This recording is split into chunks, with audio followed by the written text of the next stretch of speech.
Hello friends, welcome to my channel New Winners. My name is Kishan Chand.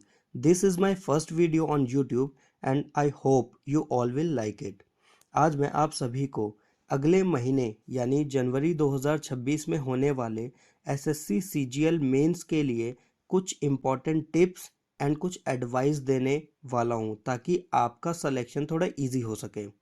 But before going to today's topic, I would like to tell you some basic information about myself. Right now, I am working as an assistant audit officer in CAG of India. I have done my masters in economics from DSC Delhi University. मैं कई सारे already exams भी दे चुका हूँ और उनमें select हो चुका हूँ, जैसे IBPS PO, IBPS clerk, RRB PO and RRB clerk. और मैंने लगभग 2.5 साल तक बैंक में जॉब की है. फिर उसके बाद मैंने रिज़ाइन किया और मैं यूपीएससी की प्रिपरेशन करने लगा. बट लगभग 1.5 साल तक प्रिपरेशन करने के बाद मैंने एसएससी सीजीएल के लिए तैयारी शुरू की और 2021 और 2022 वाले सीजीएल में मैं सेलेक्टेड हूँ. It has been 2 years working. मैं इस पोस्ट पर लगभग 2 साल से ऑलरेडी काम कर रहा हूँ. मैंने 6 साल तक 11th एंड 12th क्लास के बच्चों को मैथ्स और इकोनॉमिक्स सब्जेक्ट भी पढ़ाए हैं.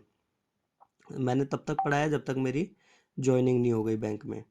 और मेरा छोटा भाई भी एसएससी सीजीएल से सेलेक्टेड है and currently he is working as GST inspector. So friends, let's move ahead to the today's video, which is on the topic of strategy for SSC CGL Mains Exam 2025. Strategies और planning are very important to clear any exam. ये एक road map बनाती हैं जिसे हमें timely basis पर continuously follow करते जाना है. तो अभी हम समझेंगे what should we do to clear this exam और to do the best in the exam. ज़रूरी नहीं है कि हमारा सिलेक्शन हो, बट हम ये ज़रूर चाहेंगे कि हम इस एग्ज़ाम को अपने बेस्ट एबिलिटी के हिसाब से कर पाएँ. क्योंकि कई बच्चे ऐसे होते हैं जिन्होंने प्री दिया और उन्हें तैयारी करते हुए सिर्फ कुछ दिन ही हुए थे और उनका प्री लकीली या फिर उनके हार्ड वर्क से क्लियर हो गया. बट ऐसा ज़रूरी नहीं है कि उन लोगों का मेंस भी क्लियर हो सकता है कि उनका मेंस क्लियर हो जाए और ये होना मतलब अगर ऐसा हो जाता है तो बहुत अच्छी बात है. बट अगर नहीं हो पाता है तो कोई बात नहीं, आपको अपना बेस्ट देना है इस एग्ज़ाम में. अगर आपने अपना बेस्ट दे दिया तो इससे आपको एक कॉन्फिडेंस मिल जाएगा कि हाँ, नेक्स्ट वाला एग्ज़ाम आप डेफिनेटली क्रैक कर लोगे. अभी मैं आपको जो स्ट्रेटजी बताने वाला हूँ वो बेसिकली 2 पार्ट्स में डिवाइडेड है. सबसे पहले कॉमन पॉइंट्स जो हमें याद रखने हैं एग्ज़ाम देते टाइम और एग्ज़ाम देने से पहले. अभी के लिए किस बात पे फोकस करना है और किस पे नहीं, कुछ इंपॉर्टेंट पॉइंट्स जो कॉमन है वो.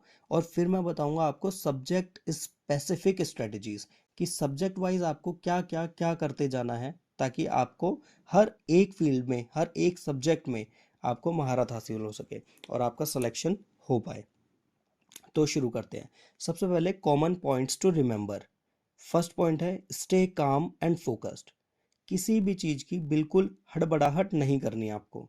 आराम से और ध्यान से पूरे फोकस के साथ आपको अपनी पढ़ाई करनी है. ठीक है. Take things as if they are your last attempt. चीज़ों को ऐसे लो जैसे कि अब तुम्हारे पास ये लास्ट अटेम्प्ट है.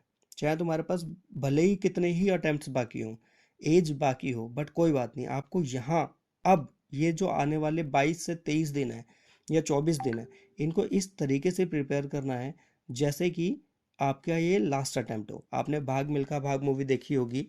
उसमें मिल्खा सिंह से ये कहा जाता है कि मिल्खा सिंह हो सकता है ये तुम्हारी लास्ट रेस हो. तो वो बस एक ही बात बोलता है कि मैं दौड़ूंगा भी वैसे ही. आपको भी सेम चीज़ करनी है. आपका कुछ भी हो, सिलेक्शन हो ना हो, मार्क्स कम आए ज़्यादा आए, उससे फ़र्क नहीं पड़ता. फ़र्क पड़ता है कि आप ये 24 दिन किस तरीके से इन्वेस्ट करने वाले हो, किस तरीके से यूज़ करने वाले हो. यही सबसे इम्पोर्टेंट है. तो इन 24 दिन के लिए हम प्लानिंग कर रहे हैं. तो focus only on your exam and your selection. अब अगले 24 दिन आपको सिर्फ अपने एग्ज़ाम पे और अपने सिलेक्शन पर ही फोकस करना है. इसके लिए आप जो भी पढ़ोगे, जो भी मॉक टेस्ट दोगे, तैयारी करोगे, उसके लिए क्या क्या ज़रूरी है. देखो, मैथ और रीजनिंग में तो एक्यूरेसी इज मस्ट, मतलब एक्यूरेसी चाहिए ही चाहिए। आप उसमें तुक्के मार के या अंदाजा लगा के नहीं कर सकते चीज़ों को। मैथ और रीजनिंग मतलब एक्यूरेसी, ठीक है, आपको वो अचीव करनी ही पड़ेगी। उसके लिए आप प्रैक्टिस करो बहुत सारी, जितनी ज़्यादा प्रैक्टिस करोगे, मॉक दोगे, उतना बढ़िया है। सेकंड चीज स्पीड, आपको स्पीड बढ़ानी पड़ेगी। स्पीड किस चीज़ की? रीडिंग की। उसके लिए क्या करोगे आप? ज़्यादा से ज़्यादा एडिटोरियल पढ़ो, इंग्लिश के आर्टिकल्स पढ़ो, और उनसे ही आपकी अंडरस्टैंडिंग भी बढ़ेगी। तीसरी चीज है revision. Revision is the key. This is right, this is true. आप जितने ज़्यादा अच्छे तरीके से रिवीजन कर सकते हो उतना बढ़िया है। अब आपको रिवाइज करना क्या है? आपको ना जीएस के जितने भी आपने नोट्स बना रखे हैं, जितने भी आपके पास पीडीएफ्स हैं या शॉर्ट नोट्स हैं, वो सब आपको रिवाइज करना है रेगुलर बेसिस पे। इन 24 दिन में रेगुलरली आप डेली 1 से 2 घंटे निकालिए सिर्फ रिवीजन जीएस के लिए। सिमिलरली आपको करना है वोकैब के लिए भी, जितना हो सके वोकैब भी आप लर्न करते जाइए डेली बेसिस पे।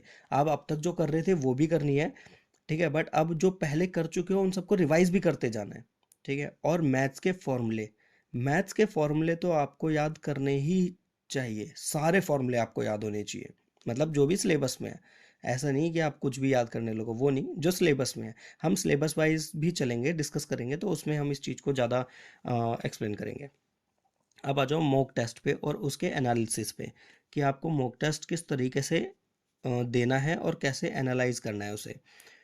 मॉक टेस्ट देना है आपको, कंप्लीट फुल मॉक टेस्ट देना है, ठीक है। और मॉक टेस्ट इस तरीके से देना है कि बहुत ही शांत एरिया में आप बैठे हो, शांत रूम हो, एकांत रूम हो, वहाँ पे बैठ के आप अच्छे से मॉक टेस्ट दे सके। और फिर मॉक टेस्ट देने के बाद आप उसको एनालाइज करना है प्रॉपर, एकदम प्रिसीजन के साथ, कि जो क्वेश्चन आपने सही किए हैं 100% कॉन्फिडेंस के साथ, उन क्वेश्चन को बस एक साइड से देखना है कि हाँ मैंने यही सही किया था, ये सही है, मतलब मेरा कॉन्सेप्ट क्लियर है। अब आ जाओ सेकंड पे। जो क्वेश्चन आपने अटेम्प्ट नहीं किए इसका मतलब वो नहीं आते थे, और जो क्वेश्चन आपसे गलत हुए इसका मतलब या तो आप डाउट में थे या फिर आपने तुक्का लगाया है। अगर आप डाउट में थे 2 या 3 ऑप्शन के बीच में, तो आपको ये देखना है कि उसका सही आंसर क्या है, और जो भी सही आंसर है उसके हिसाब से आपको उसके कॉन्सेप्ट पढ़ने हैं, ठीक है। वो उस तरीके से आपको देखना है। और फिर तीसरा टाइप होता है इसमें कि जो आपने क्वेश्चन छोड़ दिए, जो आपको नहीं आते थे, और जो आपने छोड़ दिए उनका फिर यानी कि आपको कॉन्सेप्ट बिल्कुल भी नहीं पता था, उनका जो भी चैप्टर था या जो भी टॉपिक था वो आपको क्लियर नहीं है, तो उसके लिए आप उस टॉपिक को क्लियर कर सकते हो। अब नेक्स्ट पॉइंट है इसमें मॉक और एग्ज़ाम टाइमिंग। हाँ ये इम्पोर्टेंट है कि अब अगले 24 दिन, अगले 22 दिन या 24 दिन जो भी हैं, इनमें आपको मॉक टेस्ट उस टाइम पर देना है दिन में जिस टाइम पर आपका सीजीएल मेंस होने वाला है, ठीक है। ये ज़रूरी चीज़ है। क्यों? क्योंकि मान लो आप रात को 4 बजे 5 बजे पढ़ के सो रहे हो, आपने उस टाइम मॉक भी दिया, और सुबह उठ रहे हो 11 बजे, ताकि क्योंकि नींद भी पूरी करना ज़रूरी है। बट आपका मान लो सीजीएल का एग्ज़ाम जो है वो सुबह 9 बजे का है। अब आपकी बॉडी को तो आदत है 11 बजे उठने की, क्योंकि इस टाइम पे तो आप सोते हो, है ना। जब इस टाइम पे सोते हो और उस दिन आप एग्ज़ाम दोगे, तो वो उतने अलर्टनेस के साथ आप नहीं दे पाओगे, आप अपने पूरे फुल पोटेंशियल पे उस मॉक को नहीं दे पाओगे। इसलिए ये जो दोनों टाइमिंग है ये सेम होनी चाहिए।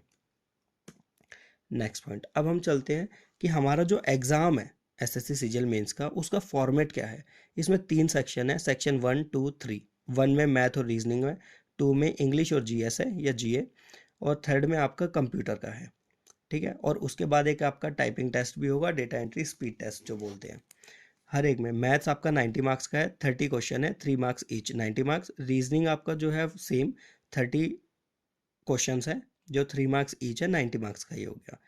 बट इंग्लिश जो है आपको, इंग्लिश और जीएस आपको एक एज प्रोवाइड करता है। इंग्लिश में 45 क्वेश्चंस हैं, वही 3 मार्क्स ईच, 135 मार्क्स के। जीएस जो है आपका, ये है आपके 25 क्वेश्चंस, 3 मार्क्स के, यानी कि टोटल हो गए 75 मार्क्स।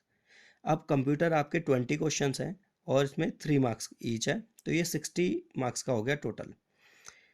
ये आपका टोटल मार्क्स जो बन रहा है ये 390 मार्क्स का आपका टोटल पेपर होगा, ठीक है। तो कम से कम हमें ये चीज़ क्लियर होनी चाहिए कि हमारा फॉर्मेट क्या है मेंस एग्जाम का। Now now let's see the subject wise syllabus and plan accordingly. अब हम उसी के हिसाब से प्लान भी बनाएंगे। सबसे पहले मैथमेटिकल एबिलिटीज़, ये आपका सिलेबस दे रखा है। ये जितने भी number system, percentage, ratio and proportion, square roots, average, interest, simple interest हो या कंपाउंड इंटरेस्ट हो, profit and loss, discount, partnership, business, जो भी होता है इसमें, mixture and alligation, time and distance, etcetera etcetera, algebra, geometry, mensuration, trigonometry, ये सब चीज़ें आपकी ये सिलेबस का पार्ट हो गया। अब हमें क्वांट्स यानी कि मैथ के लिए स्ट्रेटजी क्या होनी चाहिए। अच्छा, अब ये सोचो जो मैथ्स है ना, ये सबसे ज़्यादा आपको हाई रिटर्न देता है ऑन टाइम इन्वेस्टेड। कैसे? अगर आप किसी क्वेश्चन को सॉल्व करने की कोशिश कर रहे हो, ठीक है, आप कोशिश तभी करोगे जब आपको वो आएगा। मतलब आप ऐसे नहीं कर सकते कि आप जानते नहीं हो उस क्वेश्चन के बारे में, फॉर्मूला पता नहीं है बट आप उसमें लगे हुए हो, ऐसा नहीं होता। तो इसी वजह से जो क्वेश्चन आप करते हो, जो क्वेश्चन करने की कोशिश करते हो, उसका हाई रिटर्न मिलता है। हाई रिटर्न क्यों मिलता है? क्योंकि वो एक्यूरेट होता है ना। इसलिए इसमें सबसे ज़्यादा हाई रिटर्न होता है। सेम रीजनिंग में भी होता है। अब इसमें आपका सबसे पहला पॉइंट जो दिमाग में आपको रखना है वो है कि 29 to 30 questions you must have to attempt. आपको अटेम्प्ट करना ही करना है। You must attempt around 29 to 30 questions. अगर आप इतना नहीं कर पा रहे हो तो आप जितने भी अटेम्प्ट करो वो ज़रूरी है, ठीक है, कि वो आपके मैक्सिमम अटेम्प्ट हो। अगर आप 28 भी कर रहे हो, 27 भी कर रहे हो, 26 भी कर रहे हो तो ठीक है, बट वो आपके एक्यूरेट हों, है ना। तुक्का नहीं मारना है यहाँ पे। Don't get stuck for more than 40 second per question. आपको किसी भी क्वेश्चन में 40 सेकेंड से ज़्यादा टाइम नहीं डालना है। और ये 40 सेकेंड टाइम भी मैं क्यों बता रहा हूँ, क्योंकि आप एक क्वेश्चन को 2 बार अगर पढ़ते हो तो उसे समझने के लिए आपको 40 सेकेंड का टाइम इनफ रहता है। हाँ, तो इसलिए आपको किसी भी क्वेश्चन को ना ईगो पे नहीं लेके जाना है कि यार मैंने तो एक हफ्ते पहले ये क्वेश्चन सॉल्व किया था, मुझे तो आता है ये टॉपिक, मैं इसको करके ही मानूंगा। वो नहीं करना है। एग्ज़ाम आपके ईगो का टेस्ट नहीं ले रहा है, वो आपके नॉलेज का और टाइम मैनेजमेंट का टेस्ट ले रहा है। तो आप उसी के हिसाब से चलो, ठीक है। तो उस क्वेश्चन को छोड़ो अगर नहीं आता है तो, और आता है तो सॉल्व करो। ज़्यादा टाइम वेस्ट नहीं करना है। Memorise all formulas. आपको ये डेली रिवीजन करनी है मैथ्स के फॉर्मूले को। डेली 1 से 1.5 घंटा दो कि मुझे डेली मैथ के जो फॉर्मूले हैं उनको टॉपिक वाइज रिवाइज करना है, लर्न करना ही करना है सारे। और आप practice as much as questions you can do. जितनी हो सके उतने क्वेश्चंस की प्रैक्टिस आपको करनी है। वैसे तो मॉक टेस्ट आप दोगे उससे बहुत प्रैक्टिस हो ही जाएगी, ठीक है। उसके अलावा भी अगर आपको कोई टॉपिक लगता है कि ये मेरा कमज़ोर है या फिर मेरे इसके क्वेश्चन गलत होते हैं तो उसकी प्रैक्टिस करनी है, आपको समझना है, ठीक है। Solve wrong questions multiple time. अगर आपने कोई मॉक टेस्ट में कोई गलत क्वेश्चन किया है तो उसको कई बार सॉल्व करो। मतलब 2 बार या 3 बार सॉल्व करो। अगर 3 बार कर लोगे तो आपको लगभग लगभग वो क्वेश्चन याद हो जाएगा। Don't change your sources in the last moment. अब लास्ट मोमेंट पे अपने सोर्स चेंज करने की आपको बिल्कुल ज़रूरत नहीं है। नई किताब, नई बुक या नई पीडीएफ या नई चीज़ें नहीं उठानी है। नए टॉपिक को बार बार नहीं पढ़ना है इस टाइम पे। हाँ, आपका अगर 1-2 टॉपिक बचे हुए हैं रहने के लिए तो वो आप पढ़ सकते हो, जो रह गए हैं उनको फटाफट पढ़ो और ख़त्म करो, उनको सीखो जल्दी से और प्रैक्टिस करो।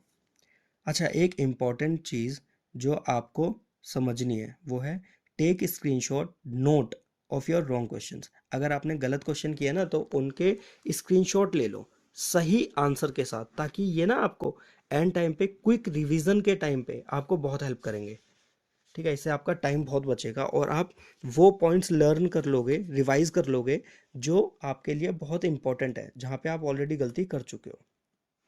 अब चलते हैं रीजनिंग पर।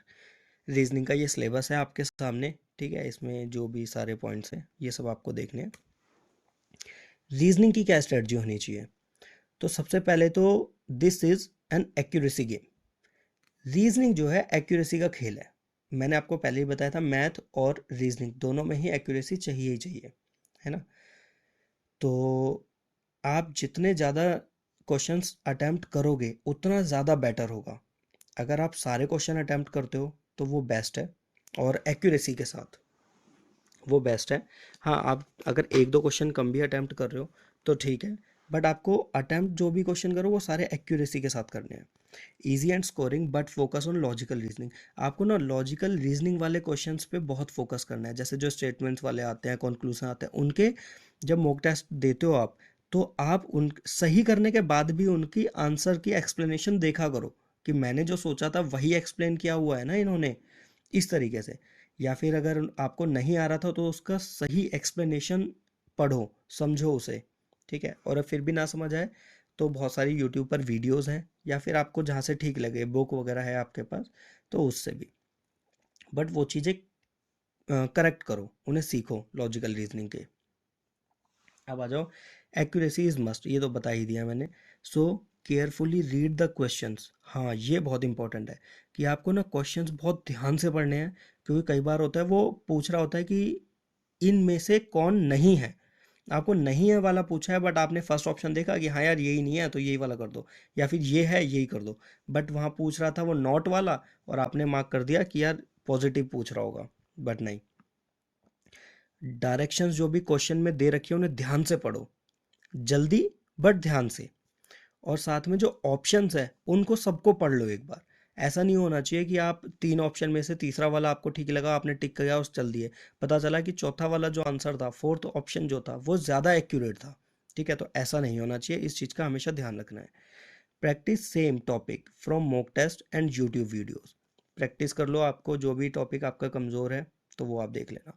लर्न फ्रॉम योर मिस्टेक्स, आपने जो भी गलती की है उनसे सीखो, मॉक टेस्ट में आपने जो भी गलत किया उनसे सीखो। All correct question will give you 90 marks and an edge over the others, आपको एक एज देंगे। देखो रीजनिंग में 90 और इसमें मैथ्स में 90 अगर आप लेके आ रहे हो तो आप बहुत सारे बच्चों से बहुत आगे निकल गए हो। और यहाँ पे 90 मतलब कि 180 मार्क्स।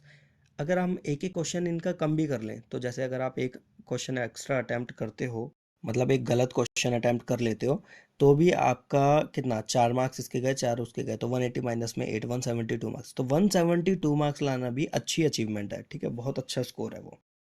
कुछ लोग कहेंगे कि 172 मार्क्स बहुत ज़्यादा होते हैं। हाँ ज़्यादा होते हैं, तभी तो आप देखो, कोई आपसे ये कह रहा है कि आप 20 से 22 क्वेश्चन रीजनिंग के अटैम्प्ट करके आओ, ठीक है, और मैथ्स के भी 20-22 क्वेश्चन अटैम्प्ट करके आओ, तो देखो इनसे आपका सिलेक्शन नहीं होने वाला है। मैंने खुद प्रैक्टिस की है, मैंने भी बहुत सारे मॉक टेस्ट दिए हैं, मैंने भी बहुत ज़्यादा मेहनत करी है, तो उस हिसाब से मैं बता रहा हूँ। सेलेक्ट होने वाले कैंडिडेट्स जो होते हैं ना, स्टूडेंट जो होते हैं, वो बहुत मेहनत करते हैं। उनके लिए मैथ और रीजनिंग में 28 करेक्ट करना कोई बहुत बड़ी बात नहीं है, ठीक है। वही बच्चे सेलेक्ट होते हैं क्योंकि उन्होंने वो लेवल अचीव किया होता है अपनी प्रैक्टिस से। आपको भी वही लेवल अचीव करना है, एकदम मतलब कि लग जाओ बस। मैथ रीजनिंग तो आपका ऐसा हो जाना चाहिए कि 180 में से 170 तो आने ही आने हैं, आपको इतने श्योर हो जाओ इसमें, ठीक है। बाकी आपके अटेम्प्ट के ऊपर है। कई बार क्या होता है कि एग्ज़ाम भी टफ आ जाता है, तो उस हिसाब से भी चीज़ें चेंज हो जाती हैं। मतलब बहुत सारे फैक्टर्स हैं, एक्सटर्नल फैक्टर्स हैं जिन्हें हम कंट्रोल नहीं कर सकते, और जिनके बिहाफ पे हम ये नहीं कह सकते कि क्या होने वाला है ना, एग्ज़ाम में कि यार 30 के 30 अटैम्प्ट कर दो। बट फिर भी आपकी कोशिश यही होनी चाहिए कि मॉक टेस्ट में आप सारे अटैम्प्ट करो और सारे करेक्ट अटैम्प्ट करो। जो गलत हो रहे हैं उनकी गलतियां देखो कि कहाँ गलत हो रहे हैं, उनसे सीखो, और फिर उन्हें अगली बार ऐसा ना हो कि सेम चीज़ गलत हो रही है ना, दोबारा वो गलती नहीं करनी है। चलो नेक्स्ट चलते हैं हम अब इंग्लिश पे। ये इंग्लिश लैंग्वेज का पूरा सिलेबस है आपका, इसे ध्यान से पढ़ लो। अब चलते हैं हम इसकी स्ट्रेटजी पे। अच्छा, इंग्लिश की एक जो सबसे अच्छी बात है ना, ये मोस्ट प्रेडिक्टेबल सेक्शन है ना। आपको पता है कि वो कैब आने वाली है, ठीक है, वो कैब की लिस्ट आपके पास होंगी, कई जगह से आप पढ़ भी रहे होगे। इंग्लिश रीडिंग है, कॉम्प्रिहेंशन है, ये सब है। तो इंग्लिश के लिए आप जो भी कर रहे हो वो उसे कंटिन्यू करो, वो करते रहो। जैसे आप अगर वो कैब लर्न कर रहे हो तो ये डेली लर्न करनी ही है, मतलब ये तो है ही। रीडिंग कहीं से पढ़ रहे हो, एडिटोरियल्स पढ़ रहे हो, तो वो पढ़ो, समझो उसमें, उसका सेंस समझ में आना चाहिए आपको। आपको सारे revise all the vocabs and grammar rules, आपको सारे ग्रामर रूल्स इस टाइम पे रिवाइज कर लो। डेली 1 घंटा आप इंग्लिश के रिवीजन वाले सेक्शन को दो, ठीक है, लर्न वाले वोकैब, रीडिंग और रिवीजन, ये सब ग्रामर रूल्स वगैरह। ये आपके बहुत सारे जो भी इंपॉर्टेंट टॉपिक्स हैं, error detection, fill in the blank, sentence improvement, cloze test, reading comprehension, PQRS या सेंटेंस रीअरेंजमेंट, ये सब जो भी है, इन सब में यही 3 बेसिक चीज़ें काम आएंगी। वोकैब, जिसमें आपके सब आ गए different types of vocab, idiom phrases हो गए, इसमें आपके सिनोनिम्स हो गए, एंटोनिम्स हो गए, वन वर्ड सब्स्टिट्यूशन हो गए, एटसेट्रा एटसेट्रा, जो भी आते हैं इसमें, वो सब चीज़ें आ गई, ठीक है, वोकैब में। और इंग्लिश रीडिंग, रीडिंग में आपका कॉम्प्रिहेंशन और बाकी चीज़ें आ गया, पैसेज हो गया। और तीसरी चीज़ है ग्रामर रूल्स। इन 3 में ही सारी चीज़ें सिमट जाती हैं। तो ये सब आपको, ये तीनों चीज़ें बहुत अच्छे से क्लियर करनी है, तो इसके लिए बहुत प्रैक्टिस करनी है। तो 1 घंटा आप इंग्लिश के लिए दो, जिसमें आप रिवाइज करोगे और याद करोगे जो भी वोकैब वगैरह है। ठीक है, तो अब चलते हैं जनरल अवेयरनेस के ऊपर। अब देखो, जनरल अवेयरनेस जो है ये अपने आप में एक ओशियन है। आप इसमें डूबना चाहोगे तो बहुत सारी चीज़ें आपको डिटेल में मिल जाएंगी, बट आपको जाना नहीं है।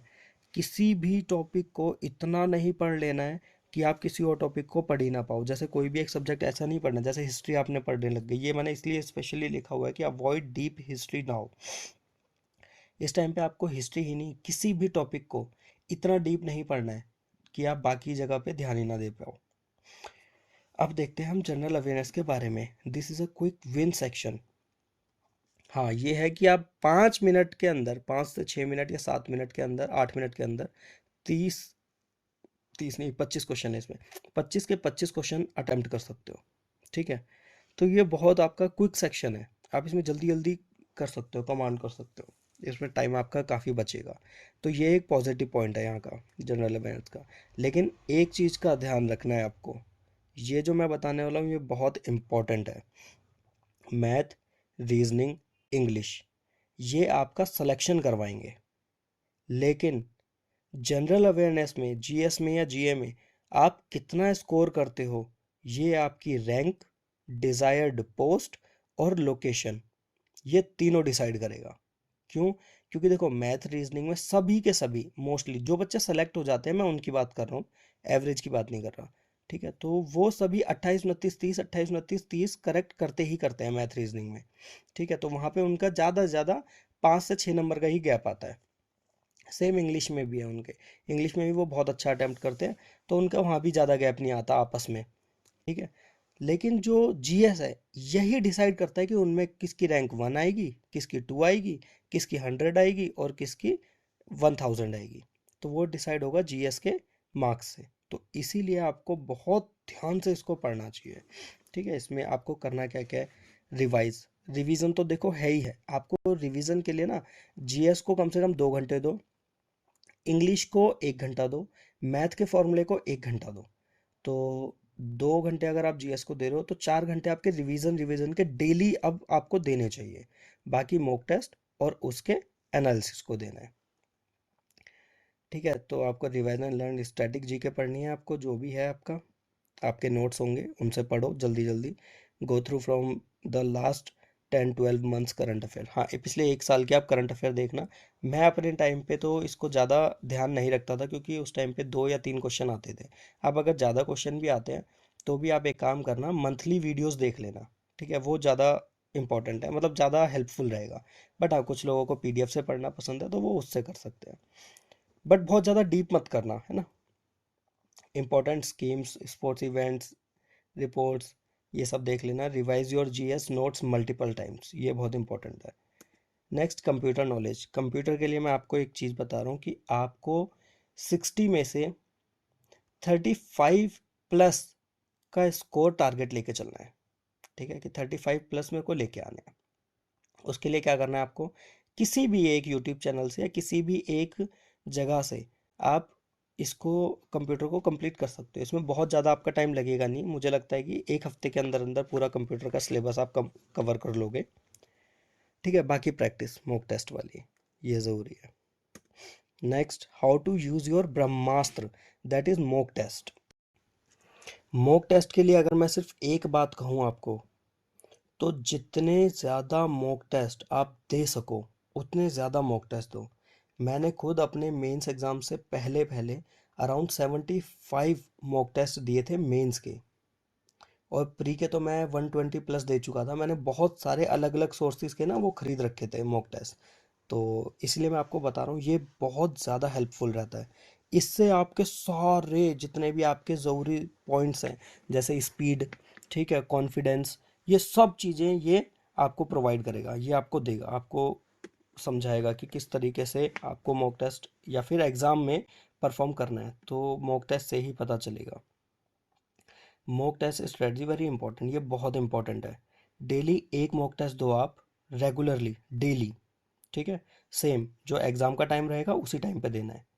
फिर उसके बाद जब लास्ट के 10 दिन हो ना, तो कम से कम 2 मॉक टेस्ट डेली देने हैं। ठीक है, तो 20 मॉक टेस्ट आप उस समय कर लोगे। और इसका ज़्यादा मॉक टेस्ट देने का रीज़न क्या है कि आपके ब्रेन को ना एग्ज़ाम में ये सोचना ना पड़े कि मुझे पहले क्या अटैम्प्ट करना है, रीजनिंग करूँ या मैथ करूँ फिर उसमें किसी क्वेश्चन में अटकना है कि नहीं अटकना, ये सब आपका ना मॉक टेस्ट में डिसाइड हो जाता है। आपके ब्रेन को पता चल जाता है कि मुझे एक क्वेश्चन पे 40 सेकंड से ज़्यादा टाइम वेस्ट नहीं करना है, मुझे इतने नंबर ऑफ क्वेश्चंस अटैम्प्ट करने ही करने हैं। ठीक है, ये सब चीज़ें उसी टाइम डिसाइड हो जाता है, कौन सा क्वेश्चन छोड़ना है कौन सा नहीं छोड़ना है, किस पे टाइम लगाना है किस पे नहीं लगाना है, ये सब उसी टाइम हो जाता है। और after each mock ask these 4 questions. अब आपको ना हर मॉक देने के बाद ये 4 क्वेश्चन खुद से पूछने हैं। पहला कि मैंने क्या गलत किया इस मॉक टेस्ट में, कौन कौन से क्वेश्चन गलत किए, या फिर मैंने क्या मिस्टेक्स करी है, मैंने किसी को ज़्यादा टाइम दे दिया किसी को कम टाइम दे दिया, या किसी पे ज़्यादा ही वो हो गया, लीनियंट हो गया, मेरे यार ये तो हो ही जाएगा इसका आंसर यही होना चाहिए, मतलब मैंने ऐसे तुक्के के तरीके से उसको सॉल्व किया, वो गलतियाँ की हैं, ये सब खुद से पूछना है, उसको ठीक करना है। फिर कॉन्सेप्ट गैप है या सिली एरर है, हाँ जो क्वेश्चन आपके गलत हुए हैं वो आपके कॉन्सेप्ट ही क्लियर नहीं है, या फिर कॉन्सेप्ट तो क्लियर है बट आपने क्यों क्वेश्चन को ठीक से नहीं पढ़ा। जैसे मैंने स्टार्टिंग में बताया था कि वो नॉट वाले कई बार आ जाते हैं क्वेश्चन को ठीक से ना पढ़ो तो वो सिली एरर्स हैं, आपके सिली मिस्टेक्स हैं, वो हुई है, वो ध्यान रखना है आपको। तीसरा, how to avoid it next time. अब अगली बार ये सारी मिस्टेक्स आप ना करो उसके लिए आपको क्या क्या करना है वो आपको सोचना पड़ेगा। ठीक है, ध्यान में रखनी है ये सारी बातें। टुक मोर टाइम देन अदर्स। आपको ये भी ध्यान देना है कि आपने बाकियों से ज़्यादा टाइम तो नहीं लिया, मैथ और रीजनिंग वाले सेक्शन में खास तौर पे, क्योंकि वहाँ पे आई 1 ही घंटा है आपके पास। ठीक है, इंग्लिश और जीएस वाले सेक्शन में तो 1 घंटा इनफ है, बट मैथ और रीजनिंग में कई बार कम पड़ जाता है। तो आपको ये भी देखना है कि आप ज़्यादा टाइम ना लो हर क्वेश्चन पे। ठीक है, मेंटेन अ मिस्टेक नोटबुक। अगर आप मिस्टेक नोटबुक भी बना सकते हो तो वो बना के तैयार रखो, ये आपके बहुत काम आएगी, बहुत। मैंने अपने टाइम पे यही किया था। मेरे पास एक नोटबुक थी जिसमें मैं जो भी गलत क्वेश्चन करता था उसके ना की पॉइंट्स याद रखता था। जैसे मैंने अगर कोई, एक बार क्या हुआ था, मैंने स्टैट्स का एक क्वेश्चन था मोड का, मुझे फॉर्मूला याद नहीं था, तो वो क्वेश्चन आ गया और वो मैंने ऐसे ही कर दिया कैजुअली, बट वो गलत हो गया।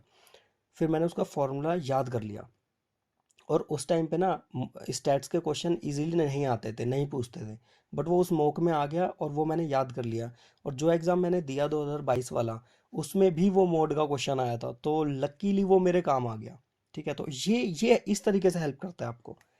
ठीक है, mock test will improve your speed. आपकी स्पीड इंप्रूव करेगा, कॉन्सेप्ट्स वो इम्प्रूव करेगा जिसमें मतलब क्लियरिटी, एक्यूरेसी आपकी बढ़ाएगा मॉक टेस्ट हर सब्जेक्ट के लिए, हर एक के लिए, और आपका कॉन्फिडेंस बूस्ट करेगा।